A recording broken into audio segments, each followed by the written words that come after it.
بسم الله الرحمن الرحیم. با سلام بر شنوندگان و بینندگان عزیز، در این فرصت می‌خواهیم که بحثی رو تحت عنوان انتخابات در قاموس نظام ولایت مطلقه فقیه یا نظام ولایت مطلقه آخوندیسم رو با بینندگان و شنوندگان در میان بگذاریم، چون همچنان که در خبرها هست و مدام از طرف تریبون‌های دستگاه ولایت مطلقه آخوندیسم تبلیغ میشه، گویا که در این نظام انتخاباتی هم وجود دارد، در صورتی که با توجه به کارنامه این رژیم اولین چیز که در این رژیم و در این نظام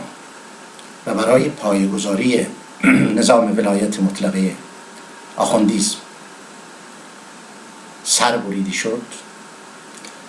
اصل انتخابات بود.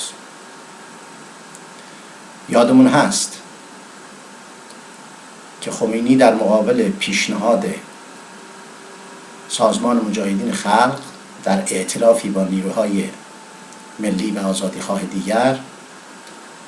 به نام جمهوری دموکراتیک اسلامی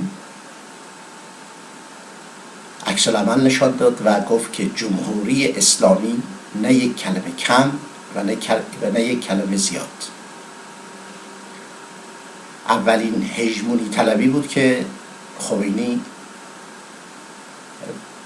برخلاف قولهایی که در پاریس داده بود در مقابل همه خبرنگاران،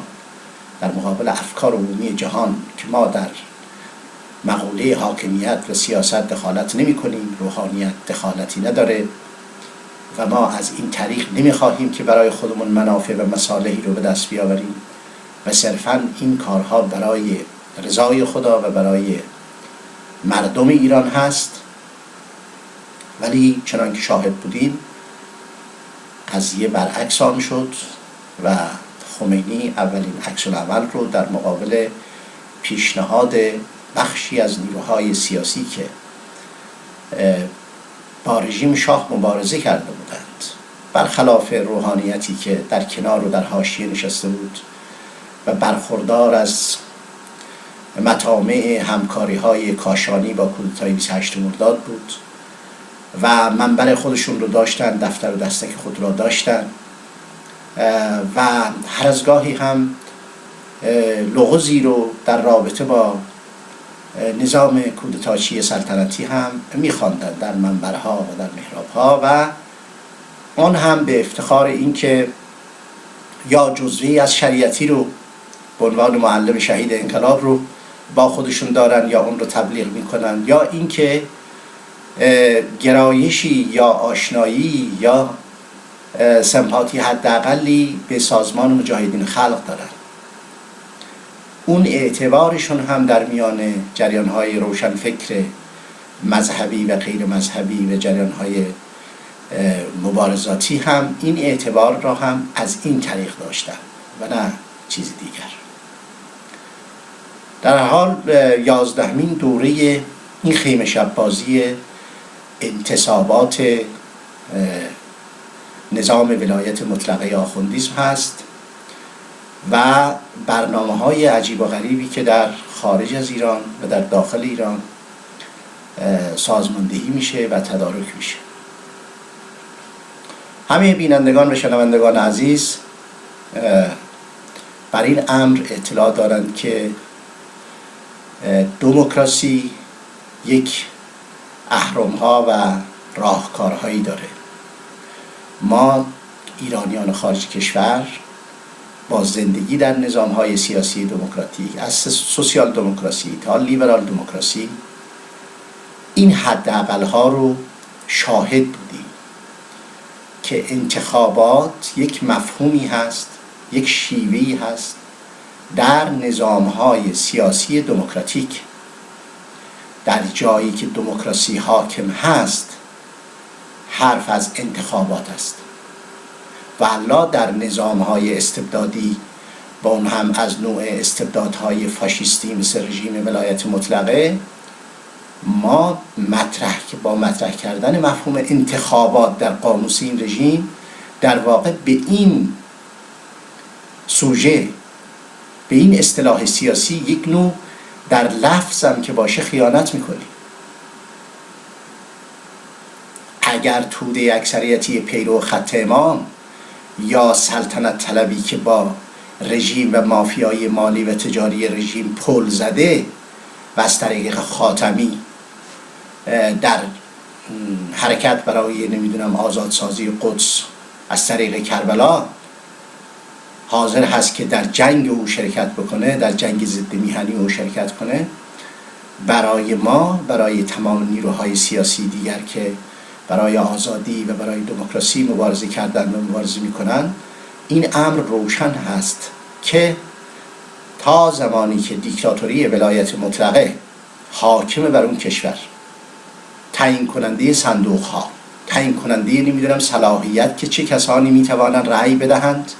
و چه کسانی میتوانند کاندید بشوند، ما چیزی به نام انتخابات در اون جامعه نخواهیم داشت. هرچند که تریبون های بین المللی بر اساس منافع و مصالح دولت هاشون از BBC، صدای آمریکا و امثال هم طبق معمول، همونطور که در کشورهای خودشون آمریکا، انگلیس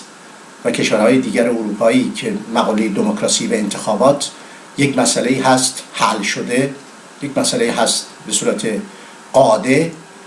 و سالیان سال هم هست که در این کشورها از همین طریق انتخابات میشه، دولت‌ها برگزیده میشن، حاکمیت‌ها میآیند و میروند و محصولاتی هم چون آزادی، حقوق بشر، رشد اجتماعی و رشد سیاسی رو برای این کشورها دارن. از همین رو اونها هم برای مصالح و منافع خودشون در چارچوب دولت‌های حاکم این تریبون‌ها مخصوصاً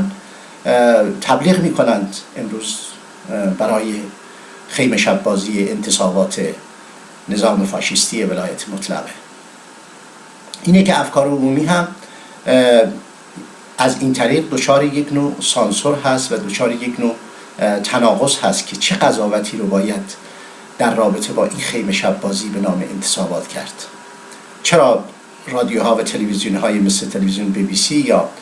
صدای آمریکا و امثال هم با آوردن چهره‌هایی به بزک کردن این نمایش انتصابات پرداخته و به نوعی داره تلقین میکنه به شنوندگان خودش که در ایران در چارچوب نظام ولایت مطلقه، در چارچوب عدم وجود یک آزادی سیاسی حداقل، حتی برای جریانی به نام نهضت آزادی یا ملی مذهبی ها، مگر نبود که اینا دولت خاتمی رو بهش میگفتن دیگه دولت جامعه مدنی خاتمی، همون خاتمی که امضاش در زیر فرمانی هست که برای قتل عام زندانیان زجر کشیده و شکنجه شده در سال 67 موجود هست. همون رفسنجانی که دادگاهش در پروندهش در آرژانتین و اینها باز هنوز و نمیتونه سفر خارج از کشور داشته باشه. بنابراین یک عده متهم، یک عده کسانی که دستشون به خون مردم، به خون بهترین فرزندان این مردم آلوده شده، یک عده‌ای که پروندهشون در دزدی، در جنایت، در خیانت، امروز باید مطرح ترین پرونده باشه در دادگاه بین المللی لاهه توسط حقوقدانان و وکلای بین المللی. اونها نمایشی رو راه انداختن برای ادامه حیات رژیم ننگین خودشون و برای ادامه غارت ثروت اون کشور و انباشته کردن آن در کشورهای خارجی و بعد فرستادن خانواده هاشون و افرادشون برای مواظبت و برای نگهداری این ثروت ها تا روز مبادا که هر کدومشان به مانند شاه و خانوادهش با هواپیماهای اختصاصی بلند بشن و بیاین در این کشورها و بعد از عمری که شکنجه کردن، کشتار کردن، زندان و تبعید و اینها بیایند و برای در این دنیا برای خودشون خلاصه به قول معروف کنگر بخورند و لنگر بندازن. از این رو ما معتقد هستیم که در قاموس نظام ولایت مطلقه چیزی به نام انتخابات وجود نداره. انتصابات هست و این انتصابات در نهایت همونطور که انتصابات های قبلی رو شاهد بودیم منجر به این خواهد شد که ولی فقیه با صلاح دید شرکای خارجیش و داخلیش برای نجات حکومتش، برای ادامه و بقای حکومتش، یک نفری رو که به اصطلاح بتونه این مسائل رو براش حل بکنه به نوعی به خصوص با خارجی ها، با اروپا، با آمریکا، اون رو از صندوق در میاره و مثل دفعات قبل اعلام میکنه که در ایران هم انتخابات ریاست جمهوری برگزار شد و فلان شخص هم به اصطلاح با اینقدر از تعداد آرا برنده این انتخابات شده. و افکار عمومی هم که متاسفانه تابع منافع و مصالح خودشون هستن، افکار عمومی در سطح جهان هم این رو در تریبون هاشون همچنان که قبلا گفتند و باز هم تکرار میکنند که در ایران بله انتخابات دوره 11 برقرار شد و به سلامتی فلان شخص هم از میان این مافیای حاکم به ریاست جمهوری برگزیده شد. باز روز از نور، روزی از نور. به همین خاطر مردم ایران، به خصوص مردمی که در داخل ایران شبانه روز مواجه هستند با انواع بیدادهای این رژیم، این مردم باید این رو بدونند. نه هموطنان خارج از کشورشون، این هموطنانی که با دوپاسه شدن، با طرح دوپاسه شدن پناهندگان، یکی از شگردهای بزرگ رفسنجانی و خاتمی که هموطنان خارج از کشور، مثل اینکه باد این هموطنان رو پرتاب کرده بود خارج کشور، همه این هموطنان خارج از کشور که زن و مردشون همه اونها اومدن و در کیس هایی که برای پناهندگی حالا در سازمان ملل دادن یا اومدن مستقیما در این کشورها دادن، همشون بلا استثناء زن و مردش گفتن که ما در اونجا آزادی نداریم، در اونجا ما رو میزنند. بدیهی ترین نوع آزادی پوشش، بسیاری از زنها، خانمها گفتن ما با یه پوششی نمیتونیم بریم بیرون، مواجه میشیم با دستگیری، با شکنجه، با زندان و با هزار نوع بدبختی دیگر. اما همین رژیم حاکم هست و همین رژیم همین کارها رو، همین اعمال رو در رابطه با میلیون ها ایرانی، زن، مرد، دانشجو در خیابان ها، در زندان ها داره انجام میده.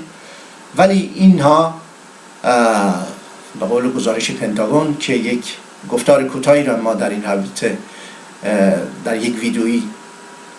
و همچنین اطلاعیه مفصلی که در این رابطه دادیم هست که در سایت نهضت تشیع علوی که دوستان میتونن مراجعه کنن و یا مراجعه کردن و میدونن که پنتاگون می نویسه که گزارش پنتاگون که 30,000 نفر از این هموطنان شریف به شغل همکاری با وزارت اطلاعات در ایران دارن ادامه میدهند. و حالا چرا همه این اسامی رو منتشر نمی کنن با مشخصات، که این واقعا یک مسئله بسیار مهمی خواهد بود برای نیروهای سیاسی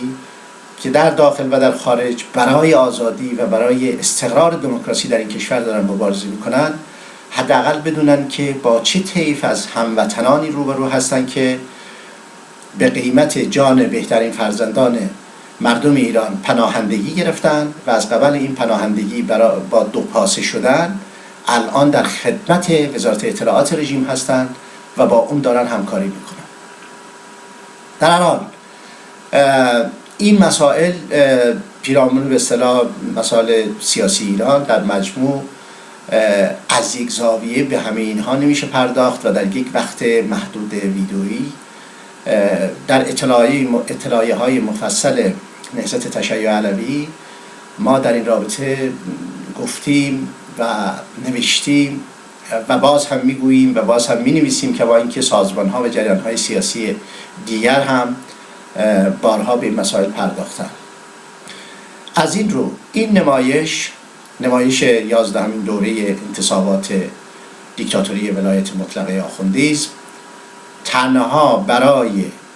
عبور از بحران است، عبور از بحرانی که رژیم به خاطر ماهیت ضد انسانی و ضد بشریش در داخل و خارج باش روبروه. یعنی بحرانی که این رژیم باش مواجه هست، بحران صدور تروریسم،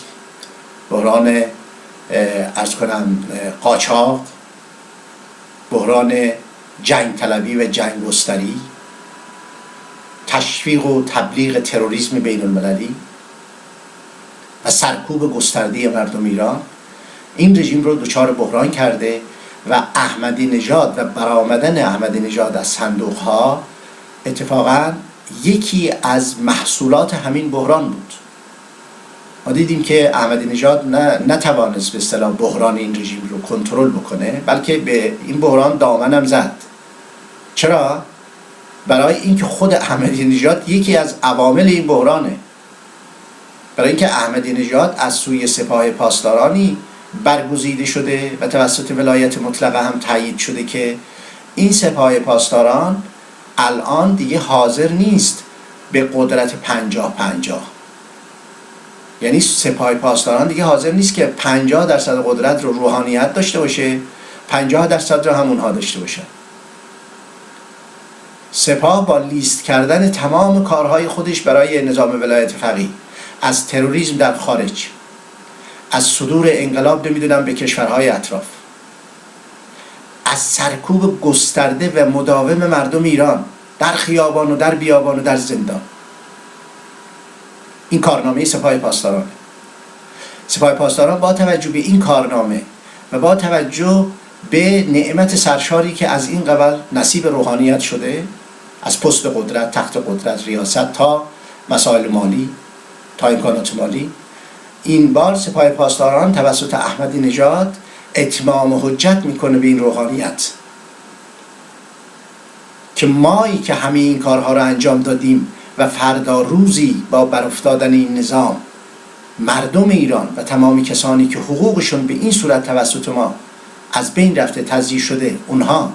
مدعی ما هستند، ما رو به دادگاه ها میکشونند، از ما حسابرسی میکنند. پس بنابراین قدرت سیاسی را هم میخواهیم از آن خودمون باشه و در یک مسئله تعادل قوایی اینجا به احمدی نژاد باید حق داد. چون وقتی که میگوید ما همین این کارها رو کردیم که کردن واقعا، اون وقت مثلا به رفسنجانی یا با خاتمی یا امثال هم میگویند شما چیکار کردید؟ نمیشه که ما بکشیم، ما زندان بکنیم، ما تروریسم خارج کشور رو پیش ببریم، همه این کارها هم به نام ما ثبت بشه، بعد محصول سیاسی اون رو، قدرت سیاسی اون رو شما به جیب بزنید. یعنی اینجاست که احمدی نژاد اولین کسی بود از سپاه پاسداران که اومد و این مسئله رو مطرح کرد، هرچند که در تبلیغات علنیشون اینها رو به هزار گونه تعارفات و نمیدونم اینها رد و بدل میکنن، ولی اصل قضیه و اصل داستان این است، چیزی جز این نیست. اینی که در این 11مین دوره انتصابات مافیای ولایت مطلقه آخوندیسم به نظر میرسه که جنبش نسل دوم جوانان، نسل دوم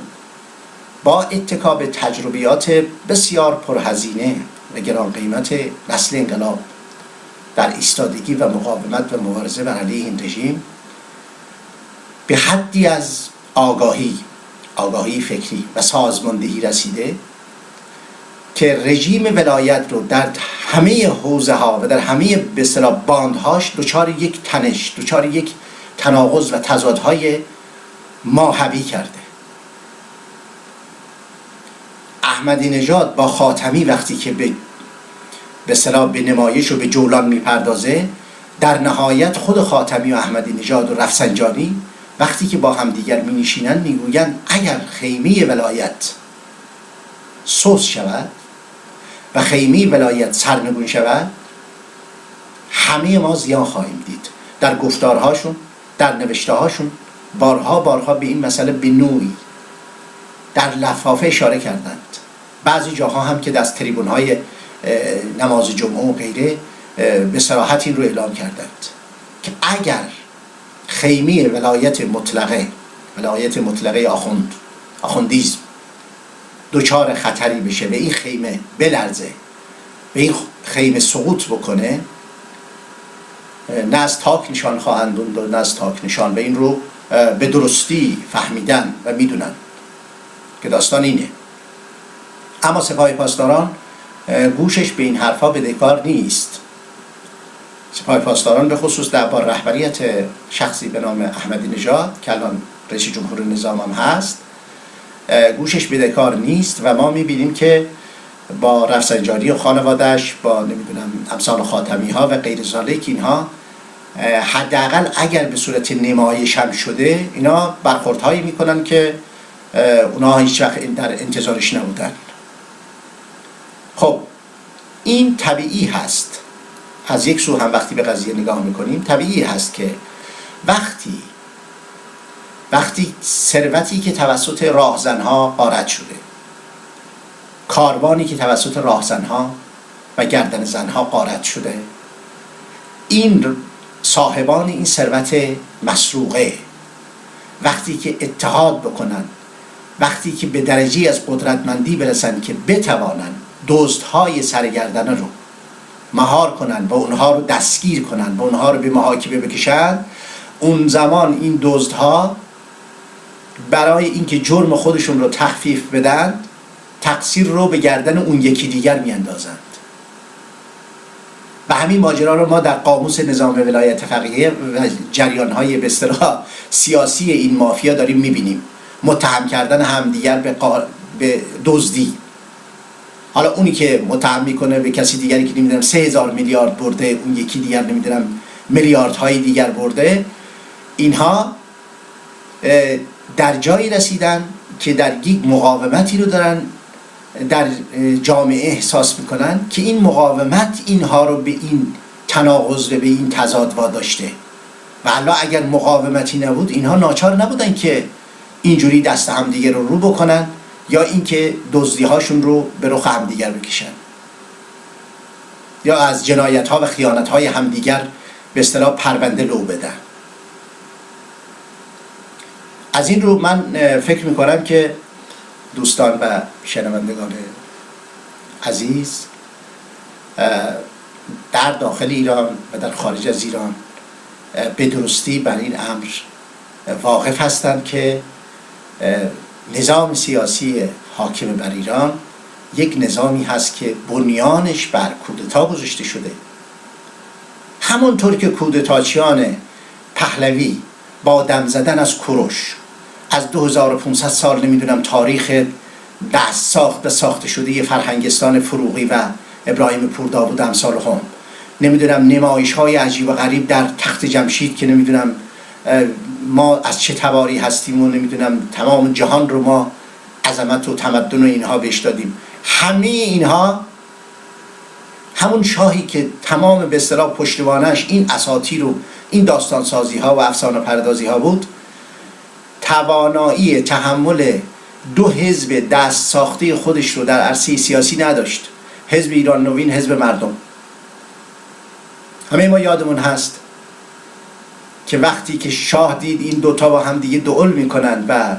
به نوعی انعکاسی از نارضایتی های حداقلی رو در یک سطح این دوتا حزب وقتی که با هم دیگه به نمایش دوئل کردن رقابت میپردازن رو دارن در جامعه مطرح میکنن، بلافاصله شاهنشاه عکس العمل نشون داد و اومد اعلام کرد که خیر، یه حزبی میزنیم به نام حزب رستاخیز. دکتر باهری از توده‌ای های سابق و تواب هم شد رئیس اون حزب و هر کس نمیخواد عضو حزب رستاخیز بشه باید پاسپورت بگیره از این کشور بره بیرون. خب تکلیف همه روشن شد دیگه. چه کسی میتونست بگه که من عضو حزب رستاخیز نمیخوام بشم و بخوام پاسپورت بگیرم؟ کسی نمیتونست این حرف رو بزنه. لاجرم از زمانی هم که خمینی گفت نه یک کلمه کم نه یک کلمه زیاد در مقابل اون پیشنهاد جمهوری دموکراتیک اسلامی، تکلیف نیروهای سیاسی که برای آزادی انقلاب کرده بودند و برای آزادی زندان کشیده بودند و شلاق خورده بودند و بالای دار رفته بودند، تکلیف همه اونها با همون کلمه، با همون جمله خمینی روشن شد. اونا فهمیدن که با چه کسی طرف هستن و امکان داره که در تاکتیک های مبارزاتیشون چپ روی یا راست روی کرده باشن، ولی در این که ایستادن به مقاومت و مبارزه، در این ذی حق بودند. گذشت زمان این ذی حق بودن رو نشون داد که هر کسی که در مقابل نظام ولایت مطلقه با همون جمله اول خمینی که ابتدای خیانت به تمام دستاوردهای انقلاب 57 بود، انقلابی که شعارهای استراتژیکش حکومت عدل علی بود، نظام جمهوری بود، حالا چون مردم اکثرا بر مسلمان بودن، بر اساس اسلام، اسلامیت و شاورهم فی الامر امرهم شورا بینهم، کتاب قرآن صریحا داره به پیغمبرش دستور میده که امر شما با شوراست. یعنی ولایتی نداریم در اونجا. حتی اون پیغمبر که از طرف خدا اومده و بهش وحی داره میشه، اونجا ولایت نداره. میگه نه، امرشون با شوراست. تو پیغمبر هستی، پیغمبری، اعلام وحی میکنی، اعلام قانون میکنی، والله امرشون بر شوراست. یعنی بر اساس پایه های دموکراسی که امروز جهان مدرن بهش افتخار میکنن که از زمانی که اعلامیه جهانی حقوق بشر نوشته شده، نظام های سیاسی دموکراتیک مبتنی بر اصل تفکیک قوا و تقسیم قدرت سیاسی بین شهروندان شکل گرفته. در صورتی که اسلام و قرآن در 1400 سال پیش بر این مسئله تاکید میکنه، بر نفی دیکتاتوری رو به عنوان طاغوت و طغیان در همه جا رد میکنه. وقتی فرعون ها رو، وقتی که نمرود ها رو، اینها رو در قرآن ما میخونیم، سرنوشت مستبدین، دیکتاتورها و سرنوشت دیکتاتورهای زمان حاکم رو داریم میخونیم. اونها رو قرآن داستان نگفته که داستان سرایی بکنه برای اینکه افراد خوابشون بیاد، نمیدونم قضاشون حل بشه اینها، بلکه اینها رو به عنوان تجربه های کلان بشری در اونجا مطرح کرده که نمرود، فرعون، اینها وقتی که سر به طغیان برداشتن گفتن امر ماست، هر کسی با امر ما مخالفت بکنه خداوندگار ما هستیم. پیغمبران اومدن بر علیه این طاغوت‌ها و بر علیه این دیکتاتورها، برای اینکه نظام‌های سیاسی رو بتوانند در جامعه بشری سازماندهی بکنن که این نظام‌های سیاسی مبتنی بر اصل شورا، یعنی مسئولیت پذیری تک تک شهروندان، رشد سیاسی و رشد فکری تمامی شهروندان در یک جامعه آزاد. لا اکراه فی الدین، در دین اجبار نیست، برخلاف تمام مرامهای نظامهای سیاسی و افراد سلطه‌گر که همه رو بر اساس دیکتاتوری دیکته میکنن. در نظام سیاسی خدایی مقوله‌ای به نام دیکته کردن و دیکتاتوری وجود نداره. اکراه در اینجا نیست، نماز اجباری، روزه اجباری در اینجا نیست، حجاب اجباری نیست. تنها از همین یک آیه لا اکراه فی الدین، یعنی دین آزادیه. هر کسی، هر جامعه‌ای به درجه دین داره که آزاد باشه، آزاد از هر گونه بند، آزاد از هر گونه سانسور، آزاد از هر گونه فقر مادی و معنوی. این منظور و مقصود همه پیامبران توحیدی بوده که در اون سوره حدید صریح که سردر به اصطلاح نهضت تشیع علوی هم هست، سایت نهضت تشیع علوی، لقد ارسلنا رسلنا بالبینات و انزلنا معهم المیزان والکتاب لیقوم الناس بالقسط. ما برای این هدف پیغمبران رو فرستادیم، برای این فرستادیم که مردم قیام کنند به قسط. دموکراسی، نظام سیاسی دموکراتیک، مفهوم سیاسی قسطه. وقتی که پدر طالقانی ها یا مجاهدین یا خود معلم شهید دکتر شریعتی در تقابل با نظریه ولایت مطلقه آخوندیسم و در تقابل با فقه حوزوی اسلام شناسی رو بر اساس قرآن شناسی و بر اساس بازشناسی قرآن میگذارن، هدف و منظورشون در پروتکل های سیاسیشون همین بوده است که از آن زمانی در سازمان مجاهدین خلق به عنوان جامعه بی طبقه توحیدی نام برده میشد. ولی نهضت تشیع علوی با نگاه امروز به این شعار و به این مفهوم از قسط، همانطور که عرض کردم مفهوم سیاسی دموکراسی رو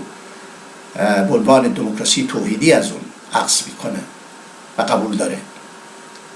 و بر این باورم هست که امروز مردم ایران بر اساس باورهای استراتژیک خودشون که در فرهنگ اونها، در سنت اونها و در باورهای سیاسی اونها سهم حد اکثر رو داره، یعنی ارزش‌های دینی، و در اخلاق اونها پایه‌های اساسی هست، این ارزش‌ها قادر هست با نفی نظام ولایت مطلقه آخوندیسم نظام دموکراسی توحیدی رو بر اساس تقسیم قدرت و بر اساس حقوق شهروندی در اون کشور تشکیل بده. و این منوط به اینه که نظام جبار و نظام ولایت مطلقه آخوندیسم از تخت قدرت به زیر کشیده بشه. و بارها این رو در اطلاعیه ها و در صحبت ها عرض کردیم که واژگونی این نظام با توجه به درجه رشد آگاهی سیاسی در جامعه، با توجه به شناختی که در جامعه از این رژیم در طی این پروسه چندین ساله حاکمیت جابرانش وجود داره، با یک رفراندوم امکان پذیره. با یک رفراندوم با حضور نهادهای بین المللی امکان پذیر هست. اگر کسی به نام اصلاح طلب هست، اصلاح طلب واقعی، تمام مبارزین و پیامبران اتفاقا اصلاح طلب بودن، نه اصلاح طلب نمیدونم طرفدار خاتمی، طرفدار سردار سازندگی رفسنجانی. اصلاح طلب هایی که گردن اپوزیسیون خارج از نظام رو به مانند خود نظام گردن اونها رو میزنه. اصلاح طلبانی که خود رژیم درست کرده اونها رو بزکشون کرده و فرستاده به خارج، تو تریبون‌های BBC و نمیدونم وایس آف آمریکا و غیر ذالک بشینند و از معجزه خاتمی بگویند و از معجزات هنوز به اصطلاح عملی نشده رفسنجانی و خانواده‌اش بگویند که بله این نمیدونید که این اگر واقعا بیاد چه معجزاتی از این به وجود خواهد اومد. عرض کردم که اینها اصلا در مسئله تروریسم بین المللی اسمشو ثبت شده و بخشی از این حاکمیت بودن و دوران حاکمیت خاتمی ها و رفسنجانی ها اینها دورانی بوده که شدیدترین شکنجه و کشتار و زندانیان سیاسی اینها هم اتفاق افتاده و اینها امضاشون اون زیر هست، امضای خاتمی زیر اون قتل عام ها هست. این چطور میتونه بیاد طرفدار جامعه مدنی باشه؟ چطور میتونه بیاد مایه امیدواری برای نسل دومی باشه که مواجه هست با قتل عام نسل انقلاب توسط این نظام و این خاتمی و این رفسنجانی و این خامنه‌ای و این بیاید و برعکس اونها مثلا بگوید که نخیر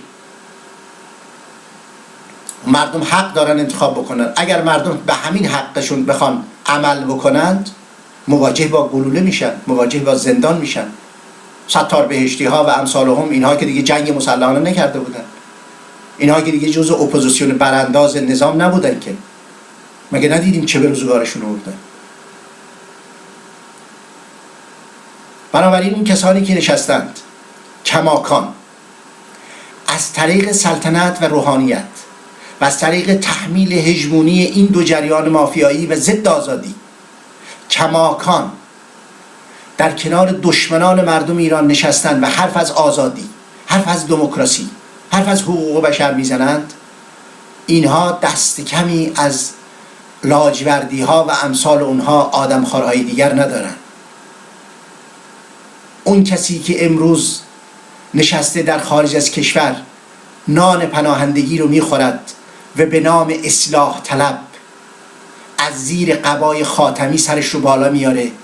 و مدعی میشه که در ایران تحت حکم اگر خاتمی بیاید جامعه مدنی پیاده میشود، این به خودش دروغ میگوید، به مردم ایران دروغ میگوید و به افکار عمومی جهان دروغ میگوید و دروغ بسیار زشت. و همین خاطر من فکر میکنم که صحبت بیشتر از این باشه، مسائل دیگری رو ما ناچاریم وارد این بحث بکنیم که از حوصله یک ویدیو که تنها جهت به اصطلاح یک نوع روشنگری از طرف نهضت تشیع علوی هست در رابطه با مقوله‌ای به نام انتخابات یا انتصابات در مافیای ولایت فقیه